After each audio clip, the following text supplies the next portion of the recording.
اما بعد فاعوذ باللہ من الشیطان الرجیم بسم اللہ الرحمن الرحیم ویکلم الناس فی المہد وکہلا ومن الصالحین قالت ربی انا یکون لی ولد ولم یمسسنی بشر قال کذلک اللہ یخلق ما یشاء اذا قضى امرا فانما یقول له کن فیکون۔ صدق اللہ العظیم۔ سورۃ آل عمران آیت نمبر 46 اور 47 ہے۔ اللہ تعالیٰ فرماتے ہیں اور لوگوں سے بات کرے گا پالنے میں اور پکی عمر میں اور خاصوں میں سے ہوگا۔ بولی اے میرے رب میرے ہاں بچہ کہاں سے ہوگا، مجھے تو کسی بشر نے ہاتھ نہیں لگایا۔ فرمایا اللہ یوں ہی پیدا کرتا ہے جو چاہے، جب کسی کام کا حکم فرمائے تو اس سے یوں ہی کہتا ہے کہ ہو جا، وہ فوراً ہو جاتا ہے۔ تو اس آیہ مبارکہ میں پہلی آیت میں اللہ تعالیٰ نے حضرت عیسیٰ علیہ السلام کے بارے میں فرمایا ہے کہ وہ پالنے میں یعنی پنگوڑے میں ہی لوگوں سے باتیں کرے گا۔ جب فرشتوں نے حضرت مریم سلام اللہ علیہ کو عیسیٰ علیہ السلام کی بشارت دی اور ساتھ ہی بتایا کہ وہ کلمۃ اللہ ہوں گے اور مسیح عیسیٰ ابن مریم ہوں گے، دنیا آخرت میں وہ اللہ کے قرب والوں میں سے ہوں گے۔ وَيُكَلِّمُ النَّاسَ فِي الْمَهْدِ، اللہ تعالیٰ نے فرمایا کہ وہ لوگوں سے پالنے میں بات کرنے گا اور پکی عمر میں اور خاصوں میں سے ہوگا، یعنی کہ اللہ رب العالمین خالق کائنات نے فرمایا اس طرح کہ وہ پہلے تو آسمان پر جائیں گے اور پھر قرب قیامت زمین پر اتر کر لوگوں سے کلام کریں گے۔ لہٰذا جیسے آپ کا بچپن میں کلام کرنا معجزہ ہے، ایسے ہی پکی عمر میں اس طرح کلام کرنا معجزہ ہے، تو اس سے آپ کا آسمان پر جانا اور پھر واپس آنا بھی معجزہ ہوا۔ تو آگے اللہ تعالیٰ نے فرمایا کہ وہ ہمارے خاص بندوں میں سے ہوگا، یعنی ان آیات میں عیسیٰ علیہ السلام کی بہت سی صفات جو ہیں وہ اللہ تعالیٰ نے بیان فرمائی ہیں کہ وہ کلمۃ اللہ ہوں گے، مسیح ہوں گے، حضرت مریم کا بیٹا ہوگا، کسی مرد کا بیٹا نہیں ہوگا، دنیا میں عزت والا ہوگا کہ قرآن کے ذریعے سارے عالم میں ان کے نام کی دھوم مچی گئی۔ تو آج دیکھ لیجئے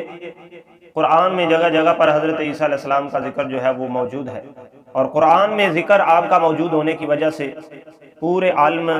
اسلام میں آپ کے نام کی دھوم مچی ہوئی ہے، اور آخرت میں خصوصی عزت والا ہونا کہ قیامت میں انہی کے ذریعے محمد رسول اللہ صلی اللہ علیہ وسلم کا مخلوق الہی کو پتہ چلے گا۔ یعنی جب قرب قیامت آپ آئیں گے تو آپ صلیب کو توڑ دیں گے اور جتنے بھی عیسائی ہیں وہ سارے آپ کے پیچھے چلتے ہوئے ہمارے آقا صلی اللہ علیہ وسلم کے غلام بن جائیں گے۔ اسی طرح قیامت کے دن جب ساری امتیں سارے نبیوں سے ہوتی ہوئی شفاعت کے لیے عیسیٰ علیہ السلام کے پاس آئیں گی تو عیسیٰ علیہ السلام فرمائیں گے کہ ایک در میں تمہیں بتاتا ہوں، وہاں پر جاؤ تو اللہ تمہیں بخشش کا پروانہ عطا فرما دے گا۔ تو پھر وہ ہمارے آقا صلی اللہ علیہ وآلہ وسلم کی بارگاہ میں پورے عالم معاشر کے لوگوں کو بھیجیں گے۔ تو بارگاہ الہی میں بہت قرب و منزلت رکھنے والا ہونا، یہ عیسیٰ علیہ السلام کی تمام صفات ہیں۔ تو معلوم ہوا کہ پیغمبروں کی نعت خوانی سنت الہیہ ہے اور اللہ تبارک و تعالیٰ کی طرف سے ہمارے لیے بخشش کا ذریعہ ہے، یعنی جو اللہ کے نبی ہیں ان کی صفتیں بیان کرنا یہ اللہ تبارک و تعالیٰ کی سنت ہے۔ اب عیسیٰ علیہ السلام کی اللہ تعالیٰ نے کتنی صفات جو ہیں وہ بیان فرمائی ہیں کہ وہ کلمۃ اللہ بھی ہیں، مسیح بھی ہیں، وہ دنیا میں بھی عزت والے ہیں، آخرت میں بھی عزت والے ہیں۔ تو یہ سب اللہ تبارک و تعالیٰ نے ان کی صفات جو ہیں وہ بیان فرمائی۔ تو جب اللہ تعالیٰ نے فرمایا کہ وہ بات کرے گا لوگوں سے پالنے میں اور پکی عمر میں اور ہمارے خاص لوگوں میں سے ہوگا، تو مریم سلام اللہ علیہ آگے سے بولی قالت ربی انا یکون لی ولد ولم یمسسنی بشر، اے یا رب میرے ہاں کیسے بچہ پیدا ہوگا حالانکہ مجھے کسی بشر نے چھوا نہیں ہے، یعنی کہ میری شادی نہیں ہوئی، نکاح نہیں ہوا، تو مجھے آج تک کسی بشر نے ہاتھ نہیں لگایا، تو میرے ہاں بچہ جو ہے وہ کیسے پیدا ہوگا؟ کیونکہ آپ جانتی تھی